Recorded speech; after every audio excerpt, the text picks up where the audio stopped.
Salut à tous, c'est Jerry Wolf. Aujourd'hui, je suis content, on a un gros projet qui nous attend. On va faire un petit road trip et on va aller chercher un V8. Enfin un V8. Putain, je suis content, faut que je casse un truc.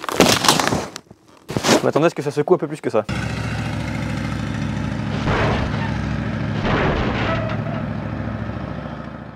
Alors le projet d'aujourd'hui, en fait, ça va être d'aller récupérer une voiture.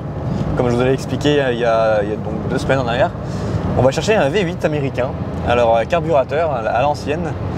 Je vous ai pas raconté c'était quoi comme modèle, alors je vais vous donner un indice avant de la voir. C'est une voiture qu'on voit dans 2 films, je crois, de mémoire. Elle est un peu connue au niveau du cinéma, pas autant qu'une Charger ou que la Grande Torino par exemple. Mon frère qui s'est acheté son nouveau jouet et on va aller l'aider à la récupérer et il va y avoir des travaux à faire dessus aussi. Donc plus tard, il y aura d'autres vidéos dessus.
Voilà, quelles sont les impressions au bord de ce monstre mécanique?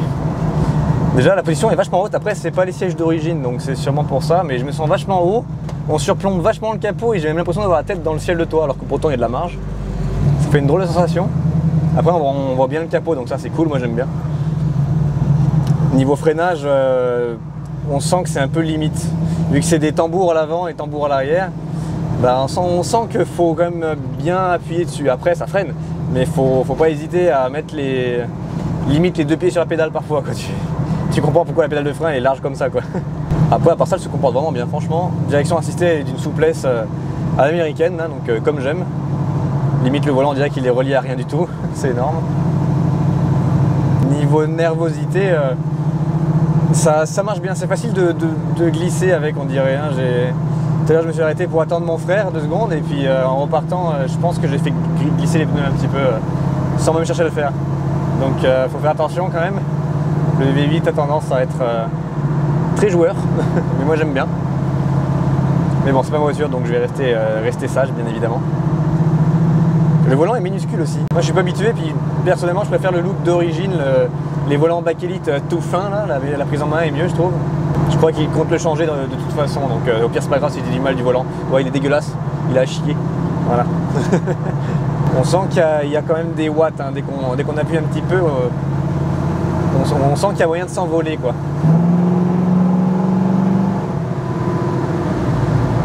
Voilà, j'étais sage parce qu'on rentre dans un village, donc on va pas rouler là. C'est supposé être 50 ici. Mais on sent qu'il y en a sous le capot et la sonorité du V8 est bien présente aussi, c'est plaisant. Ça m'avait manqué de conduire une vraie américaine, là, ça m'avait grave manqué. Ah là là. Je vais lui demander s'il veut bien me l'échanger contre ma Ford Taunus. Je pense qu'il dira oui. Ouais.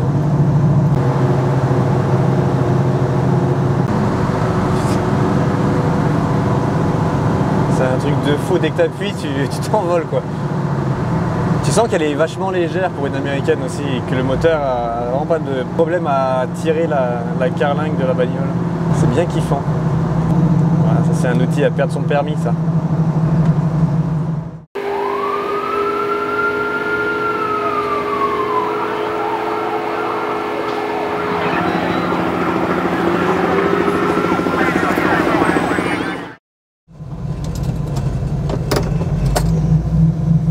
Et voilà le nouveau monstre de la chaîne, la Chevrolet Nova 1971. Nouveau jouet, enfin un V8 sur la chaîne, putain ça me manquait, il était temps que ça revienne, donc je suis content qu'il ait eu cette envie de s'acheter ça. Sous le capot on retrouve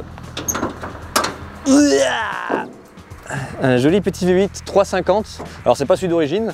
D'origine, elle était équipée d'un 600 lignes. Et celui-ci a la particularité d'être stroké, donc au lieu d'être un 350 CI, il se retrouve à 383 CI, donc un peu plus de patates. Voici le nouveau projet pour la chaîne et le propriétaire de ce projet en question, Julien, mon frère. Ouais, je suis plus beau que lui aussi. Foiré. Et quel est donc ton projet finalement derrière tout ça? Parce que c'est bien beau d'avoir une Nova, mais est-ce que il y a quelque chose? Bah déjà, dans un premier temps, je vais en profiter comme ça, parce qu'elle est quand même vraiment belle comme ça, je trouve. Et à terme, peut-être d'ici un an, j'aimerais en faire le clone du film Le Boulevard de la Mort de Quentin Tarantino, pour ceux qui connaissent. Elle serait noire mat avec un crâne sur le capot et un petit coin métallique sur le museau. Faudrait changer les jantes aussi, faire 2-3 trucs. Mais à terme, ça me plairait vraiment d'avoir une voiture de film, quoi. Surtout que c'est l'un de mes films préférés. Ah, donc voilà, je pense qu'on va se lancer là-dedans, sous peu. Cool ça, c'est un bon projet. C'est clair. Ça fera plein de vidéos pour la chaîne, c'est cool, je suis content. Exactement.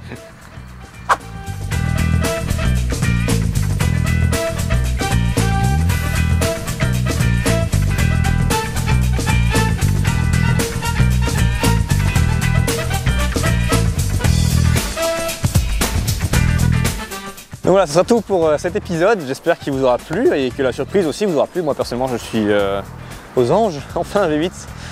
Et je vous dis à très bientôt pour de prochaines vidéos sur ce monstre et sur la Taunus aussi d'ailleurs. C'est bizarre de parler de la Taunus après avoir conduit une Nova. Ça paraît un peu fade. Ouais.